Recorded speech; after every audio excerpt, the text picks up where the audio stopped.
বেশি বেশি গোস্ত খাইলে হায়াত কমবে, ডাল খেলে হায়াত কমবে, ভাত খেলে হায়াত কমবে, এই ডিম খেলে হায়াত কমবে, দুধ খেলে হায়াত বাড়বে, মধু খেলে হায়াত বাড়বে, কালজিরা খেলে হায়াত বাড়বে, খেজুর খেলে হায়াত বাড়বে, তারপরে রুটি গম জব খেলে হায়াত বাড়বে।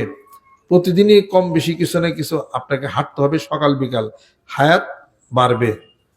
আর কিছু আমল তারপরও আছে যেগুলা যদি কেউ করে তাহলে ওই দিন অন্তপক্ষে মরার কোনো চান্স আর তার নাই।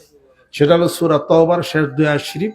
প্রত্যেক ফরজ নামাজের শেষে যদি কেউ তেলাওয়াত করে ওই দিন তার মৃত্যু হবে না, মরবে না। সুবহানাল্লাহ। আর দান করবেন, হায়াত বাড়বে। এ দান করছেন না, হায়াত বাড়ছে। আর সাদাকাতু হিয়া তারুদ্দুল বালা ওয়া তাজিদুল উমরা।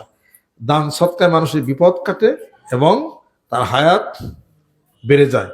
রোগী ব্যক্তিকে খালি হাতে দেখতে যাবেন না, তাহলে কিন্তু হায়াত কমবে। খুব সাবধান, খুব হিসাবপত্র।